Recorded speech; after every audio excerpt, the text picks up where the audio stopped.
So இந்த மாதிரி ஒரு நிலமை வரும் நான் யோசிச்சு கூட பார்க்கல. இப்போ பார்த்தீங்கன்னா எல்லா உண்மையும் பார்த்தீங்கன்னா அவங்ககிட்ட உடைக்கிறதுக்கான நேரம் வந்துருச்சு.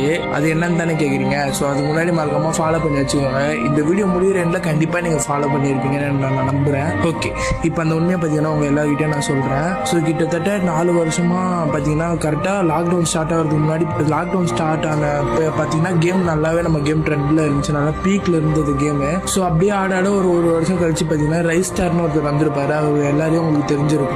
அவர் கேம் பிளேலாம் பார்த்தீங்கன்னா அந்த போல இருக்கும். முயல் மல்லெல்லாம் போட்டுட்டு தரமா அடிப்பாரு. எல்லாம் பார்த்தீங்கன்னா ஒரு ஹிந்திக்காரரு அப்படி இப்படின்னு நினச்சிட்டு இருப்பீங்க. ஸோ அவர் ஹிந்திக்காரரே இல்லை. அவர் பார்த்தீங்கன்னா ஒரு சுத்தமான பச்சை தமிழ் ஆளு. ஆனால் அவருக்கு ஹிந்தி, மராட்டி, தெலுங்கு, மலையாளம் எல்லாமே பார்த்தீங்கன்னா அவருக்கு தெரியும். ஸோ அந்த லாங்குவேஜ்லாம் பார்த்தீங்கன்னா அவருக்கு தெரியும். அதனால பார்த்தீங்கன்னா அந்த இதில் பேசுவார். ஸோ அது வேற யாரும் இல்லை, நான் தான் அந்த ரைஸ் ஸ்டார். ஸோ அந்த ரைஸ் ஸ்டார் வாய்ஸ் எப்படி இருக்குன்னு தெரியுமா?